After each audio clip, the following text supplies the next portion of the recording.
One goal as a mother. What is the top goal you feel like you have as a mother?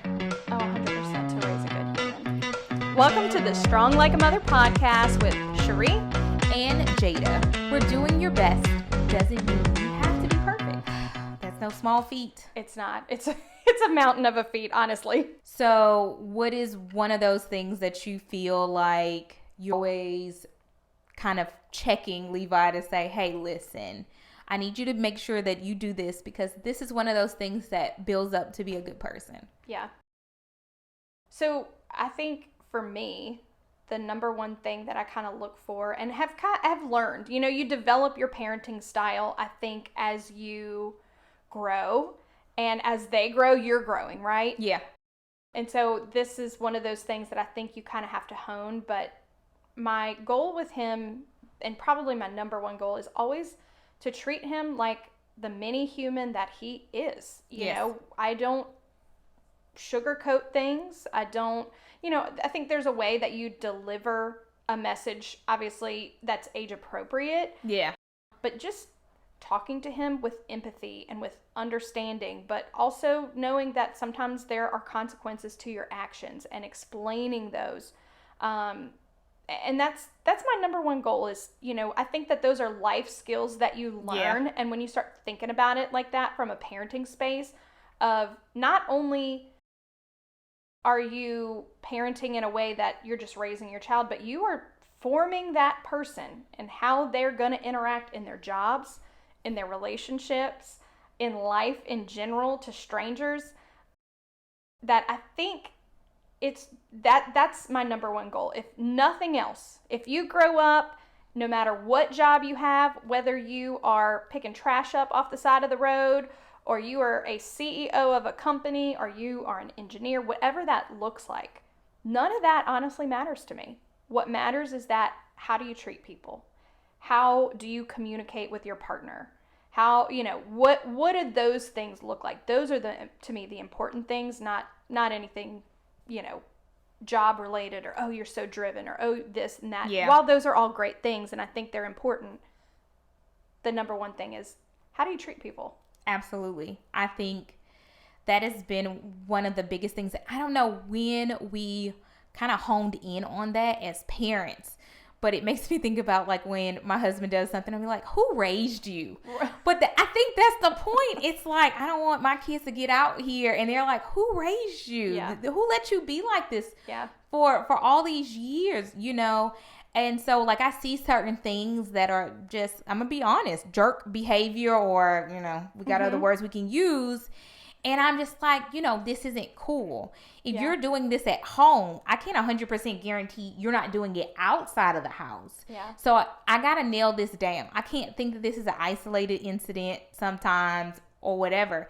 And I try, especially with my 15-year-old, because, we're kind of aging out. She's going to be moving out a lot sooner than she has left living at home. Yeah. And I'm just like, listen, there are certain things you have to know to be a good person is all I care about. Having good grades, that's important. Being nice to your sisters is 100% important. But you knowing that you are a good person, that you don't intentionally try and go out and hurt anybody's feelings, that you are kind and considerate. Considerateness is, I think, one of the shortcomings that we kind of have in our household with our kids. And I think sometimes maybe because we're often in our own little bubble, that, hey, you're hanging out in your room, you're not really interacting with other people, or, you're older, the age difference between your younger sisters is a little bit different.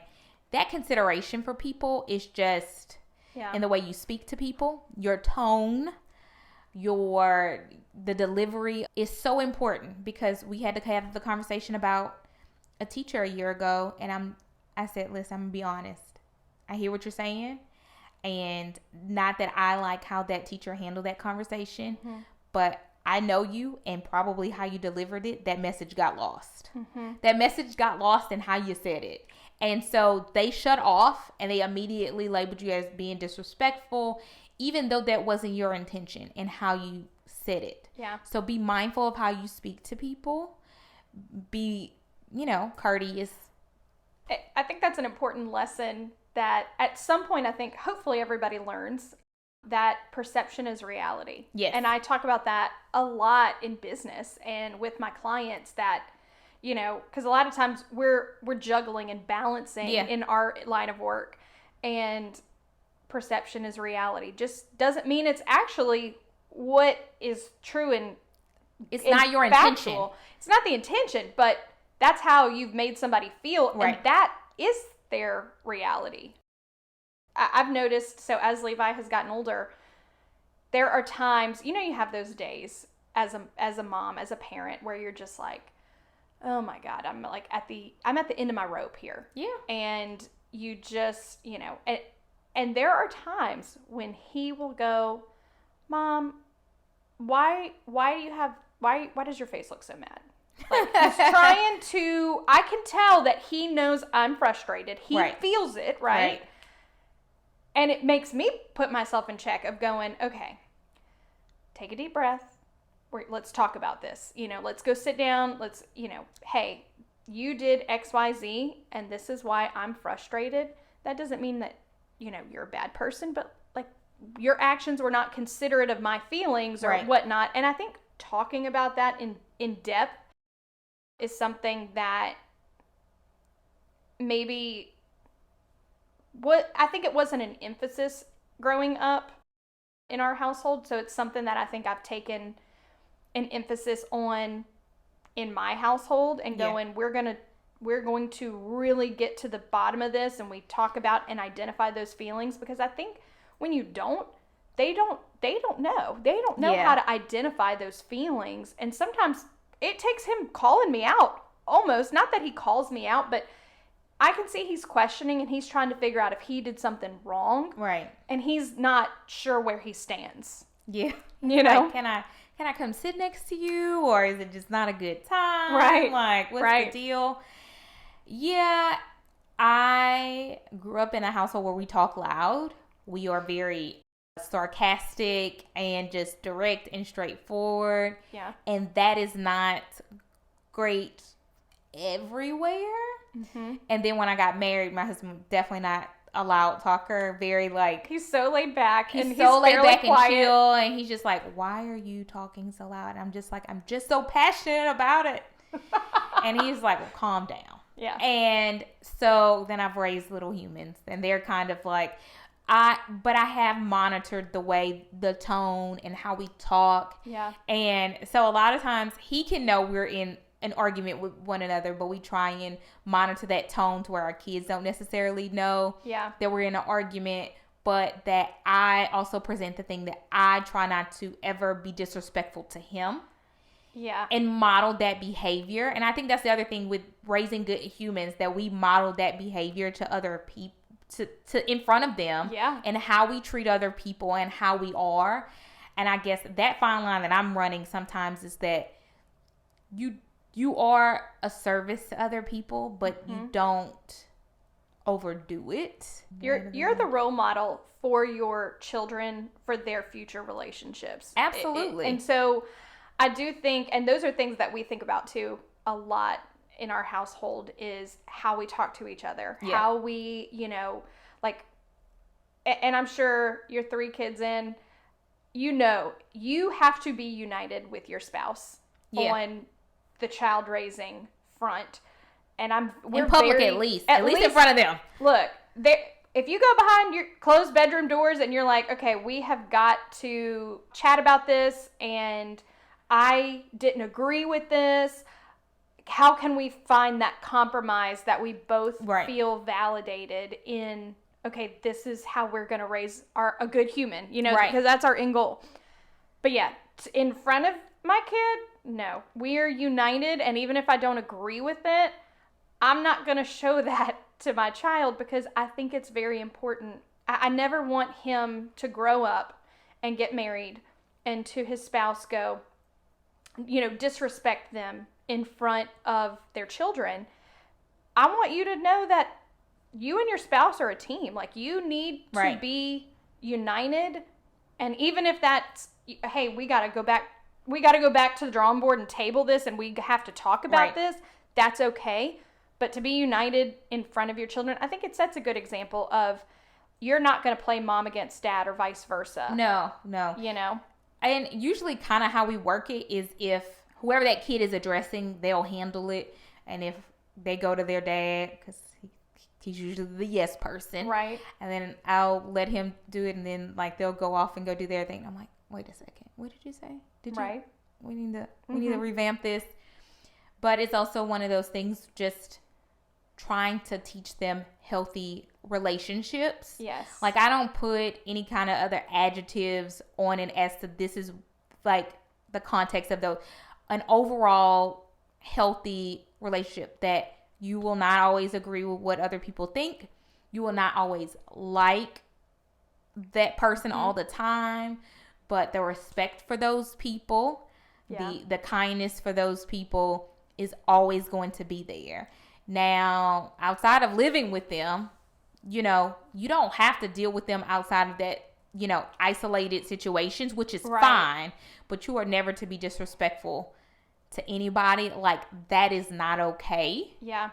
Yeah. That's a good life lesson in general. I mean, I even think back to like different jobs that I had where, and my nature is just, we were raised to be very respectful, and it goes against every fiber of my being to be disrespectful. I have to physically try to be, honestly. It doesn't come naturally to me in general, but I look back at just jobs that I even had, and I would never treat people the way that like previous bosses treated me, or, you know, think that it's like, hey, like, it's okay to not disagree or to even need discipline, but the manner that is delivered, it needs to be in a respectful way. And I think that that's such an important lesson, that it starts so early. You know, that's one of those life lessons that it's a life skill that you work on your entire life.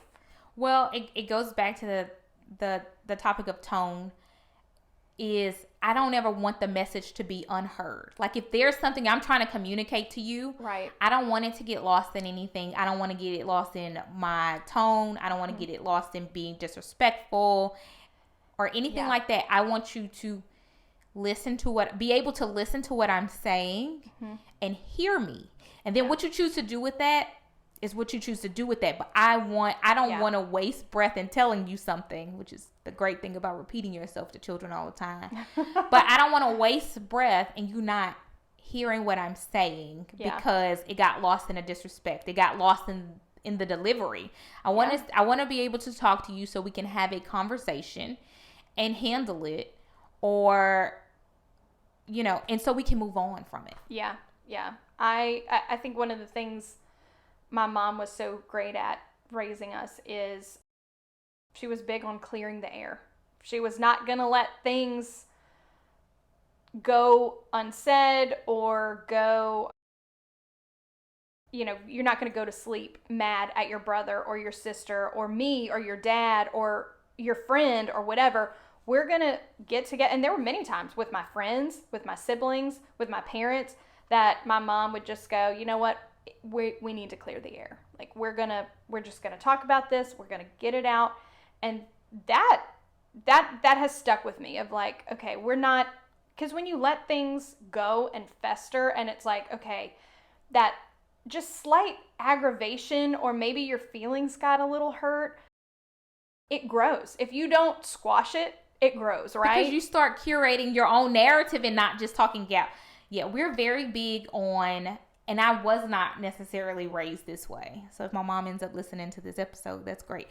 But we weren't big on discussing the way things made us feel and things like that. Yeah. And because we encourage our kids to do that, whether it's sometimes pulling teeth with the older ones, but we encourage them to discuss that because it's important to let's go ahead and address it so you don't have an opportunity to let it fester, to let your own narrative kind of build up.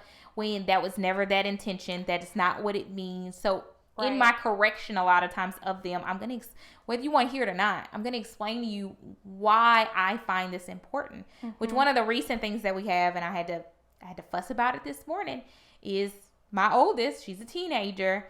she gets dropped off at school, she will get in the car without saying bye to anybody. Yeah. No, ma'am. Yeah. We're not going to do that. You need to say bye whenever you leave a room, hi whenever you're entering a room. It's just common decency, and it's such a small thing, but it's like, it is. Boy, that course correction is real, because she just go get in the car. I'm waiting for my Uber driver to come and take me to school.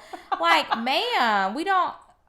It's just being courteous, Well, and that alone is one of those skills. I mean, think about how that carries you forward. And we know that all too well in our industry, that, networking is more important than probably it ever has been. Yeah, because for sure. really it's who you know, not necessarily what you know and what gets you, in your career progression. Right.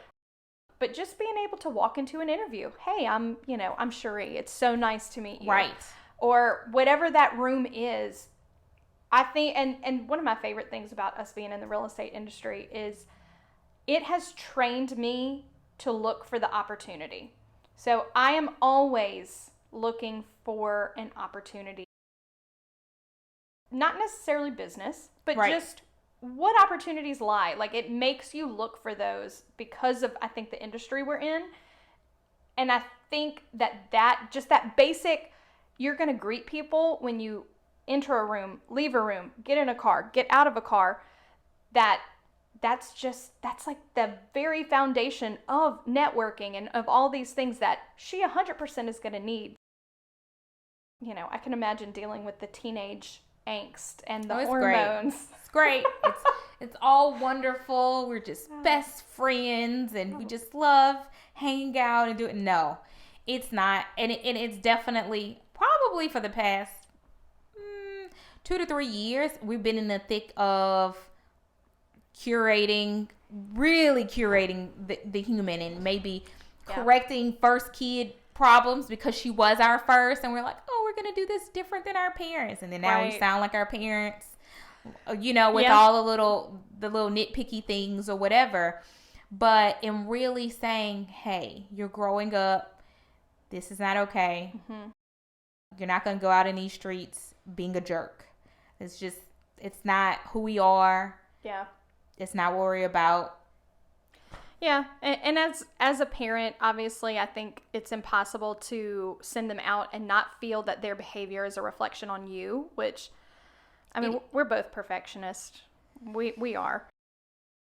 And so I think that's probably part of our struggle too, because it really isn't. They're their own person, but still you want them to go out and really have that moment of like, okay, they've got a grip on those just basic life skills. Common courtesies. Yeah. So we've talked a little bit about the struggles, but tell me something that your kids have done that you were like, you're a good human. I love that. Like, do you have any good stories about any one of them that they've done? And I'll let you think on it, because I have one that happened this weekend that just made me go, like, it warms your heart, it melts your heart. So Levi just started soccer, and they had one practice, and then we had a game. He's 5, so you can imagine. And he's really one of the older ones in his class. So 4 and 5-year-olds playing soccer, So his team is playing this past weekend, and he has the ball, and he's driving it towards the goal. And he did really well. Somehow, in the huddle of the toddlers, this kid gets the ball from him, but then trips and falls. But instead of continuing with the ball, Levi actually stopped on the field and was like, hey, are you okay? And like went to help him that is so off sweet. the field. And when I tell you, the feels hit me out of nowhere. And I'm like, it was one of those moments that as a parent, you were like, okay, I'm like doing something right, that I'm raising a good human, And so it was just one of those moments. He did end up coming back to get the score, actually, which is kind of crazy. The ball went back down the other side of the field, and then somehow he got it again and drove it and actually scored that time. But it was one of those moments that made you way prouder than if he would have just kept on going and gotten the goal, which he probably could have, honestly.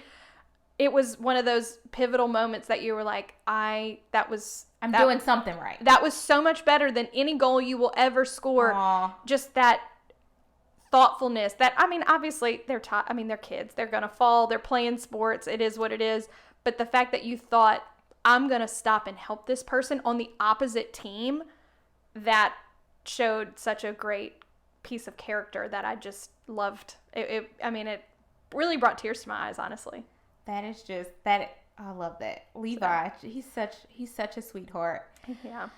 Oh man, like I wish I can really think of one off the top of my head. Are my kids good people? They are. I promise. At least we're working on it. I love just genuinely when they're considerate of each other as siblings. Mm-hmm. Well, for Christmas, like, the whole pomp and circumstance of like getting everything ready and all that kind of stuff, I was very appreciative of Peyton sitting there helping her sister put together one of her playhouses, because I was like, I'm gonna be honest, I was like, I've had enough. I don't really want to do it. Hey, Peyton, do you mind? She sat there and like took everything apart. She took it out the box, put it all together for her sister, and just that consideration for each other, which, I didn't love my siblings growing up. They were a nuisance. I'm just going to be honest, but I know that they are some of my best friends now. Absolutely. And I think the sooner you kind of realize, yes, they will get on my nerves. They will drive me crazy. Mm-hmm. But those relationships among each other, no matter the age gap, like, I want you guys to one day be best friends. No, it's not going to be now, and it's okay. But like that kindness you show, like, they're going to remember that way more than the bad stuff, or you kicking her out of your room, right, or any of that kind of stuff.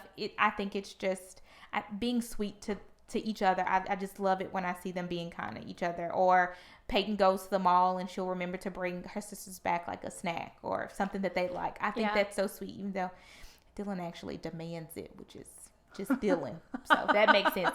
That's my handful. That's my work on the good human, because she's entitled. She came here that way. So, well, she's still a good human. She's just future CEO human. She is a boss. So she is a boss. Well, I love that. I think, growing up with so many siblings myself, like that consideration, and clearly I'm sure Peyton had Christmas presents that she would probably rather be playing with. So it's those moments that when you can sit back as a parent and you were like, you see the good character traits really shine through. And I think so often we overlook it when we live in the same household. Yeah. You don't necessarily see those moments as often as they probably do occur. But when something really sticks out to you and you're like, I'm raising a good human, it's one of those moments that as a parent is so validating for you and so important, because, I mean, let's be real, we're all winging it. Nobody really knows the answers. There is no blueprint to how this is done. And no manual. Each kid is different. They're like, oh, you have all girls. They're all different. They all have different things that we're working on. And we love to read your comments on some of the things you do to help build good humans, putting good people out in this world. Maybe there are some things that we love to incorporate in our household. Maybe there's some things that we do similar. So I'm definitely interested to hear. Yeah, so share with us your parenting things that you were just like, this is a win in my house, those things, and those moments where you look at your child and you're like, I am raising a good human. We will see you guys next week. Have a great week.